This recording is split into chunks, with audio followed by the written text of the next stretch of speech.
Hey, everybody, and welcome to Get Your Geek On's review of the Blue Beetle. I have no idea on the actors. I'm going to let Robert shoot that part. Blue Beetle, which is directed by Angel Manuel Soto and starring Solo Marduena and Bruno Marquezina. And I'm going to stop there. Becky G. Becky G plays the sister. So I got you on that one. Yeah. Of course, George Lopez. I was going to say, I can do George Lopez, though. I'm good with that. The worst Hispanic out there.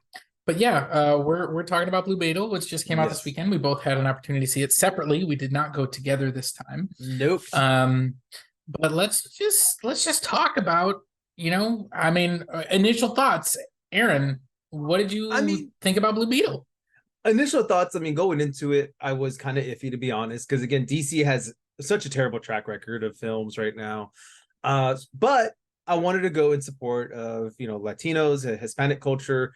And I was not let down by that part of it. I think they really hit a home run with that community. Everyone that grows up Hispanic or Latino, they felt that family vibe. They felt that that I don't want to say poor, because not everyone's poor, but it's like when you grow up in not with a spoon-fed golden spoon in your mouth or whatever, silver spoon in your mouth, whatever you call it. You get a different side of it. And this is a hero that is not a billionaire.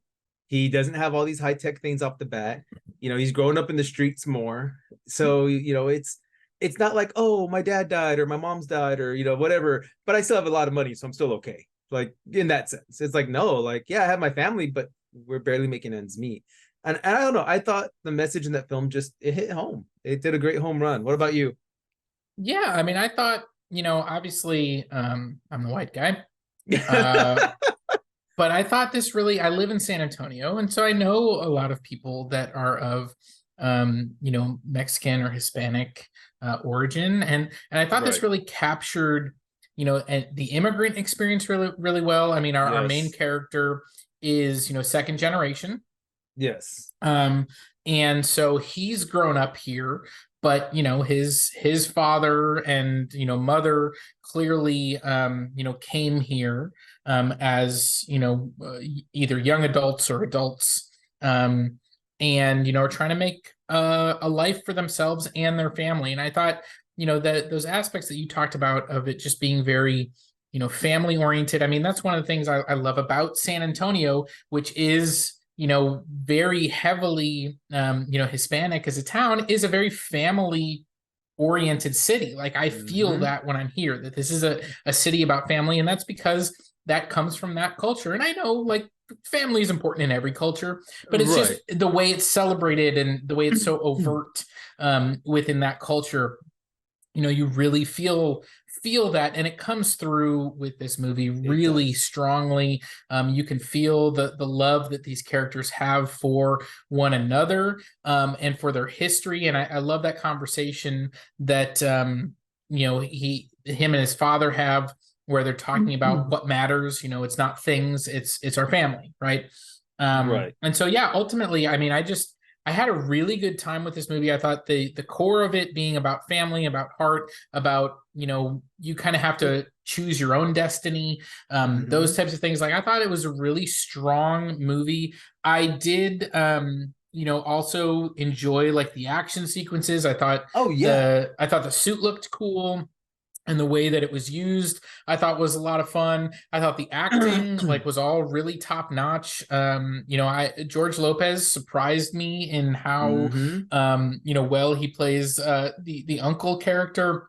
I was really enjoying him, and ultimately, I there's a couple of nitpicks that I might have, and when we get into spoilers, we might talk about some of those things. Right. But ultimately, I had a great time with this movie. I thought it was a lot of fun, and definitely when it comes to DC, fun is not always a word we use. And this movie is fun. I had a great time with this. It's such a, like I said, it's a heartfelt movie. It's one of those that I don't know. How should I put it? I don't know of another DC film that I'm happy with, besides like maybe the Batman stuff before James Gunn took over. But screw it. I'm gonna say I hated The Flash. I think I'm very vocal about when I watched that one, and this one, DC, like I said, had those hit misses, but this one was just it was a home run. It was, they knocked it out of the park. I, like you said, there's, could we nitpick at it? Yeah, but that's almost every film. There's almost every film you can nitpick at some point or another. Yeah. But this one, I loved it for what it was. It was telling you the story of family, of coming together in dire situations. I'll say it that way because I don't want to give away anything. I think the villain was Sandra. God, what's her name in real life? Susan Sarandon. Susan Sarandon. Yeah, such a great villain. I liked her. I think she did that little evil side. I think we're gonna disagree. Oh yeah, I probably, because I'm not. Yeah, we'll go with that part in a minute. I did like her henchman. I forgot his name already off the top of my head. Yeah, no, the henchman was good. The henchman guy, which he's good, but we'll go in spoilers on that one. I have issues with. But at the end of the day, this was just a solid film for DC. And again, I think if you're gonna if you like family, if you want to see, you know, anything that's family that's not Vin Diesel, go watch this one and check it out and see where, you know, different culture. Because again, we're getting different perspectives. We're not getting, no offense to anyone, you know, white billionaire playboy kind of guys. We're getting average Joe from down the street who's barely making ends meet. You know, goes off to college, which something all millennials I think we can get along with. Go off to college, have all this debt, and still not have a job. Yeah, I mean, this is, you know, I mean, it's strong like Spider-Man vibes, right? Like he's, you know, he's trying to make ends meet, you know, and of course this is an origin story, so you know he's not already a hero and trying to balance that with, you know, his day job or that kind of thing. But that's clearly, you know, what would be next for this character is trying to balance, you know, life with, you know, being a hero, and certainly again that connection that he has to his family. I mean, that's definitely something that if you look at Spider-Man, that is very strong. You know, his found family, as well as of course Aunt May, you know, like he has very strong bonds with those people and they motivate him a lot. And you know, the motivation of losing his Uncle Ben is a big motivating factor for Spider-Man. And certainly again, you know, this character, you know, a Blue Beetle, and I'm blanking on Jaime Reyes is the character's name.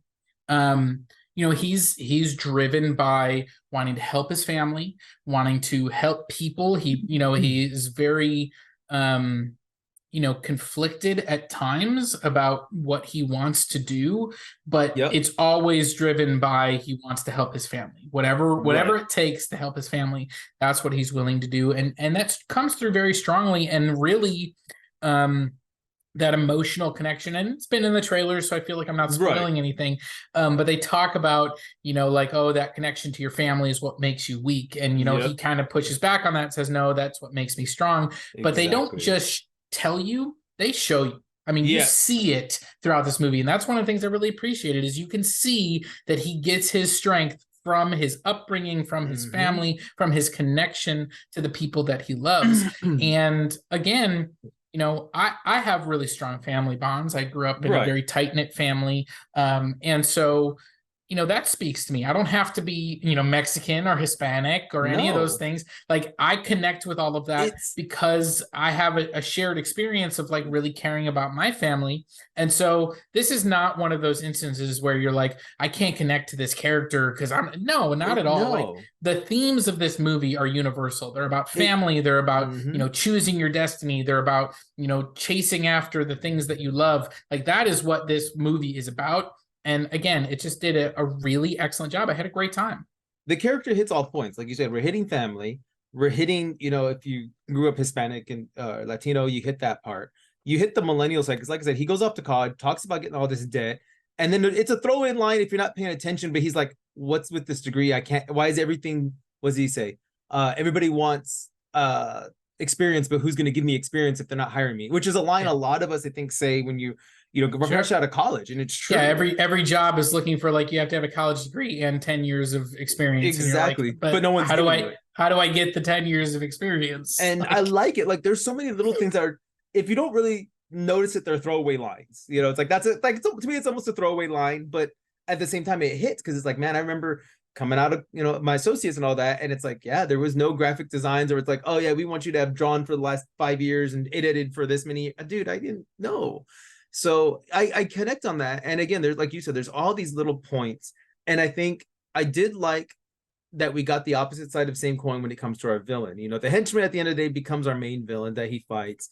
And we get to see he get to see his side of it, even though it's very small and very brief. We got to see and connect to our villain, which I will say they did that perfectly to me. It set it up, and then it was like, okay, I don't need a whole backstory for him. I just need a little bit to make me say, I get why he is who he is now. Yeah, again, I think, and we'll talk spoilers in just a minute, and that is an area that I want to talk about because I think I had maybe an issue with just a little bit of it. But I just want to say before we get into like scoring it and moving into spoilers, Adriana Barraza, Nana Reyes. I love Nana. I love Nana in this movie. She stole the scenes she was in. Nana is great, start to finish. I love, she's just kind of like, she's going with the flow. She's just, whatever. But, again, we've been talking about family this whole time, and talk about just bringing it home with this character, like the emotional, weight that you get from some of the things that she does. Just, it was so good. I had such a great time, and I had to call her out. Nana is one of, she is the breakout character of this. Give me a whole movie about Nana. Give me a prequel about Nana. I want to see that prequel. I want to know what she did to get where she was. No spoilers. Yeah, no spoilers. That's all I'm saying. But I want to see the prequel. I want to see that too. I'd be okay with that. I would definitely be okay with that part. But like you said, let's go to the scoring so we can move on to the spoilers. What is your score for this film? I'm going to give this movie a solid 8 out of 10. I had a great time with it. This is my favorite superhero movie of the year so far. I haven't seen Flash, but if I'm comparing it to like Shazam 2 or Ant-Man and Quantumania or Guardians 3, this is my favorite one. And maybe that's just because of expectations. I think Guardians 3 was like, I had such high expectations. I ended up being a little bit disappointed by it. This one, it was kind of lower. I wasn't sure what to expect. I'd heard good things, but I wasn't really sure. And I just had a great time. So yeah, solid 8 out of 10. I had a great time with this movie and can't wait to watch it again. And I think I'm gonna sit there right there with you at 8 out of 10. Again, a solid film for me. Again, there's things we're gonna pick apart probably in the next few moments, but again, a solid film all around. DC finally hit one out of the park again. It's been a while, but what the drawback is, of course, with the writer strike, the actor strikes, everything else, it's missing a lot of what probably could have pushed it to make the money it did. I think I haven't looked at the numbers. Last I saw, it was tracking to make 25 or 30 million over this past weekend. I don't know. But hopefully it'll make it up next weekend with word of mouth. It gets a jump instead of a decline, which is not the trend. They usually drop 50%, but we'll see. Hopefully we get more of this character. Go see it. I want go see it. Yeah, go see it. Go support everything about this film. But on that note, let's hit that spoiler territory, because this is where I have some questions, and I'm curious of what you don't like about certain things. I want to start with the villain. Let's start with Susan Sarandon. What did you not like? I don't know. I really struggled to see her as any sort of threat. Like she just, like she said a lot of like mean things. Yeah.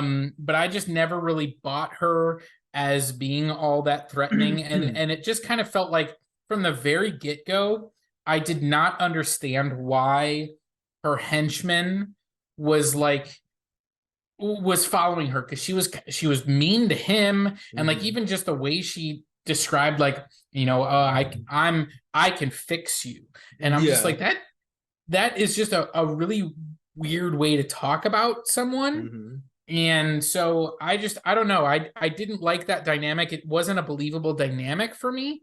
And I wasn't, again, buying her, like even when she like kind of explains how the company got stolen from me, and it was my, like, I don't know. It just felt like manufactured rage. Like I wasn't feeling it in her bones. Like she was really like that. Like my whole life was robbed from me because of, X, Y, or Z. Right. And even when we get that flashback, it seems like she was doing whatever she wanted then. So I'm like, I don't feel like I don't know. Again, it was a weird thing for me where I just wasn't really buying her as this like evil corporate stooge who, is really out here destroying the world. And they kind of drop a bunch of lines that, Cord Industries is, ruining, our neighborhoods, and they're taking, pushing us out of our homes and all that stuff.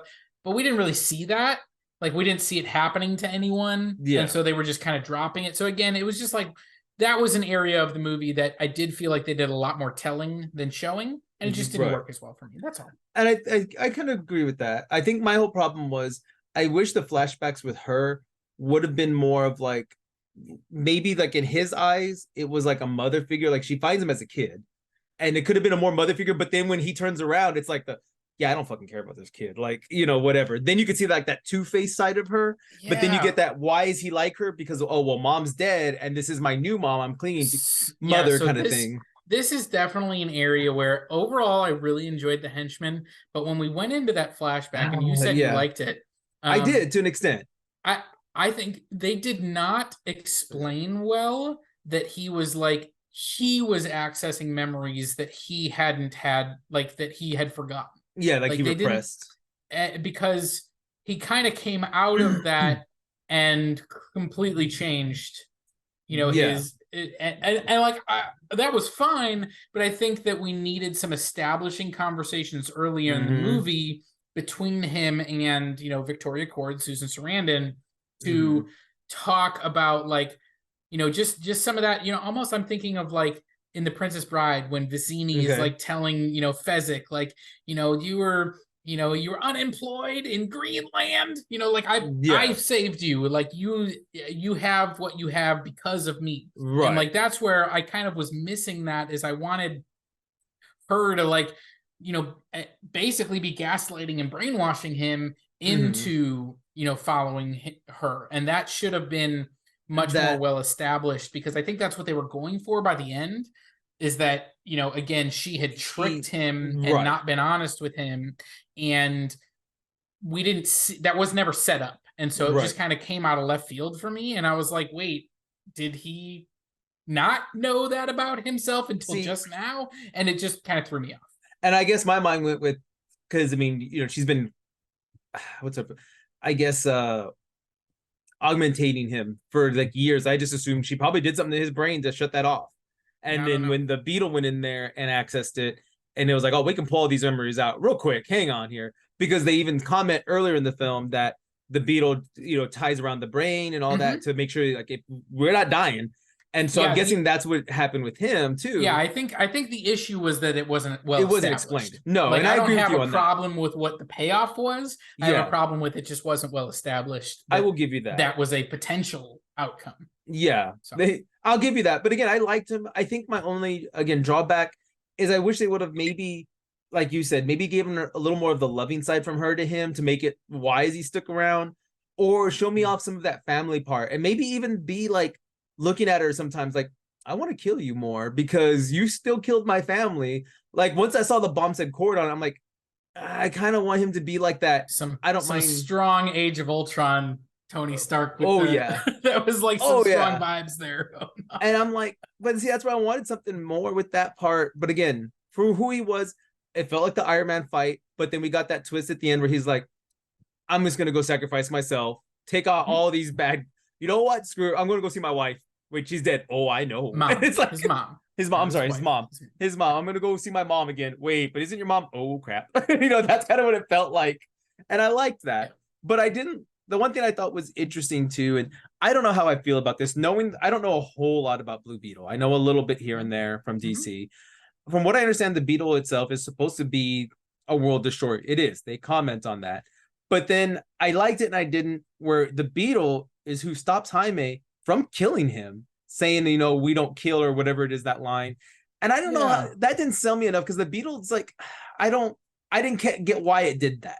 Yeah, We so had so I think that's a good discussion point, because I will, for me, that was a, we've kind of seen for the first portion of the movie, and really up until Jaime is captured there, that Mhm. he's kind of fighting against this scarab, right? He wants Right. it out. He doesn't want it. He's not, and it's slowly kind of forming this symbiotic relationship with him. Mhm. And at times he can kind of tell it what to do, but it's Right. also not always listening to him, and willing to go farther than him, and those types of things. So I thought they Right. established all that really well.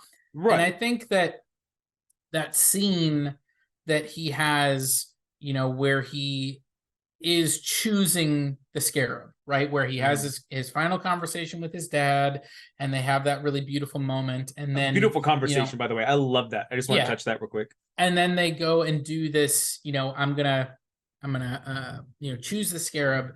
I think that was a moment where, again, now it's not they're not fighting one another. They're more, connected. And again, as you mentioned with it, like connecting to his brain, I think, sometimes we are products of our emotion, right? And in that moment, Jaime was overtaken by his emotion, right? The scarab is logical. The scarab is not going to have that emotion. And so I think the scarab knows Jaime well enough by this point that it knows this is not the choice Jaime would make. He's making this choice out of emotion. And so I'm going to share with him some information he doesn't have, some information I have, and let him make the choice. Then if he chooses at that point to still go through with killing this guy, then that's going to be his choice. But he is making this choice out of an emotional area. And so I think I agree with you. It was another area that maybe wasn't super, like it didn't land perfectly, but it landed pretty good for me, at least, in the way that it was kind of like that moment where in Spider-Man No Way Home, when Tobey Maguire stops Tom Holland from killing the Green Goblin. It's that this isn't who you are. I'm not going to let you make this choice. And so I think that was just kind of that's kind of how I felt in that moment, as I was thinking about that moment in the Spider-Man movie. It was like this isn't who you are on the inside. And we've established that throughout the movie, that this is not who Jaime is, that he's not a killer, that he doesn't want, and in that moment, of course, not only does he think he's lost his dad, but he also thinks this guy just killed his uncle. Like, he's very much acting out of this emotion. And I kind of appreciated that, again, it's the scarab that makes that choice for him. Yeah. But I understand where you're coming from, and that, maybe they could have done a little bit better with the way that I think so. Because honestly, my first thought was Nana's a speech that badass that even the Beetle was like, I'm going to listen to Nana. Yes, my first thought speech was that badass. Was my first thought. It was like, no, it can't be that. And then I was like, okay, maybe not. But Nana, your breakout star here. I love even the establishing stuff with her at the beginning, where she's like sewing when, all the power goes out, and she's just like, I'll just keep sewing. I'm like, whatever. Just turn on my little light here and I'm good to go. Like, I love Nana. She's just kind of like, she's rolling with the punches. She doesn't care. She's just, like whatever. And then, when we get to that moment right after, Jaime's dad has passed away, or her son. Yeah. And she's like, listen, there is a time to cry, and it is not right now. We have to go save Jaime. That is what we're going to do. And I love the way that, again, this family matriarch, she is, like she holds them together in a sense. She's the glue. And drives them to help, and then you get these reveals about her past, and like that was all very funny, and I was just appreciating all that. And that moment where she like mows them down and is like screaming "Imperialista," like whatever. Like, I was having so much fun with all of that. And then talk about just again landing the emotional core when they've accomplished their goal. They've gotten away on the Beetle. They're kind of all there. And, they all look at one another, and she says, now we can cry. It was not like, we're not over the loss that we experienced. And I just really appreciated that, it was a good, very strong emotional moment where I was like, I started to tear up. I was like, I'm crying too. I miss him too. Like, it was great.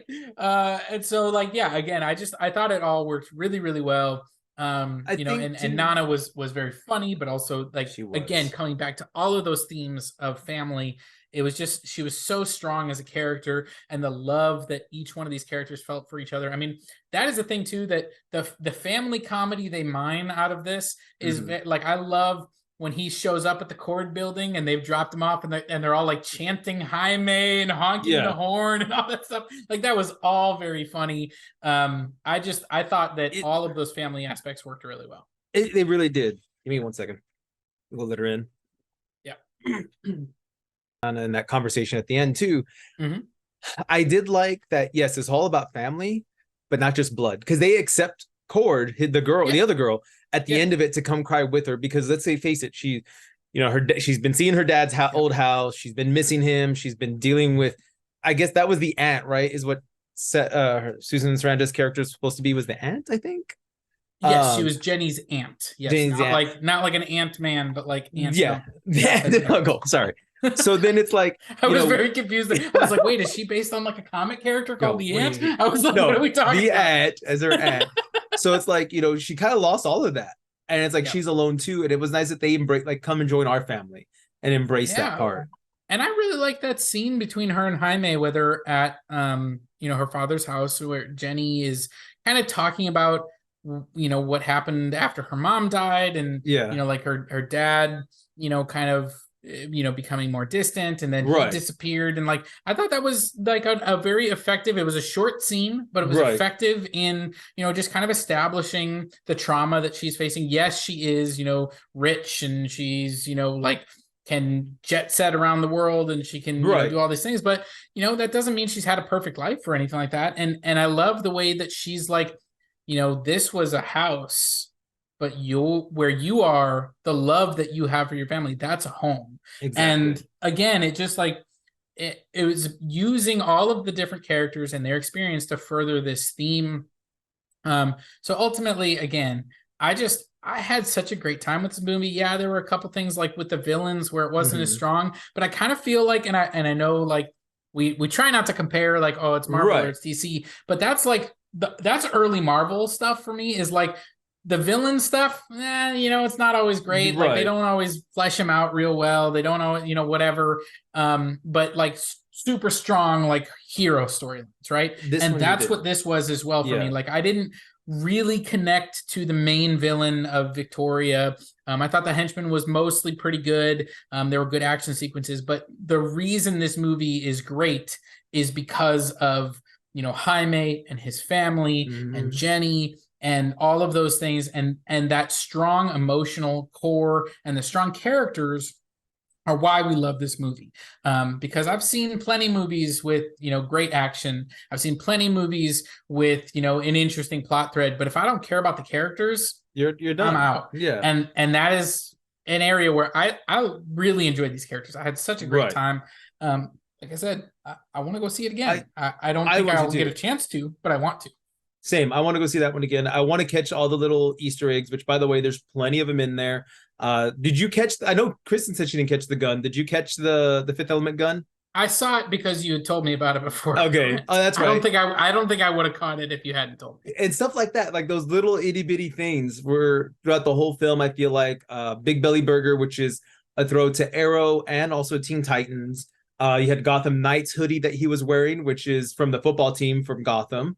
There was a few other ones I don't remember off the top of my head, but I love that. I love that we got the sprinkle of the world around us and we got to see all of that. But at the end of the day, a solid film. Like I said, I don't want to tear into it too much in the end of the day, because there's also not a lot to tear into. I think you're right. Your villains are your weak point, but the family, the care, the love that we have for them, that is what I wanted. And I was happy I got that. And if, again, like you comment about old Marvel films, that's almost the feel I got for this one a little bit, that early Iron Man, kind of vibe. You get some of that, like maybe Captain America, the first Avenger kind of vibe, where you have like this wholesome character. Yeah. Again, like Jaime was 3-dimensional, but he also, he's a good person. Like, and that's okay. Like, I know people are always like, oh, you can't make a Superman movie, he's so boring, the big blue Boy Scout. And it's like, no, you can make an interesting movie about someone that is a good person. And exactly, Jaime is a good person, and he comes from a good family. They all clearly love each other. Again, it was just like, I had a great time with the movie. I can't recommend it enough. Oh yeah. Not at all. Certainly, again, it was funny, had good humor, had, solid action, had really strong characters. The themes were really good, and I really connected to a lot of them. And so ultimately, this is one of my favorite movies of the year. I had a great time with it, and I will definitely be watching it again. Same. So definitely check out everything on our channel at Official GYGO on Facebook, TikTok, Instagram, YouTube, all of those platforms, and check out all of our podcasts, which should be coming out hopefully weekly again. I know our schedules have been backwards, but I don't know what Robert's doing. But I'm pointing at whatever links you're putting in the YouTube. I just don't know where they are. So. They're going to be everywhere. So you eventually, I'm just gonna have a link follow your finger now. That's all it's gonna be doing. So definitely check all that stuff out, guys. And for Robert, I'm Aaron. Thank you for chilling with us. Stay geek and get your geek on, guys. Bye.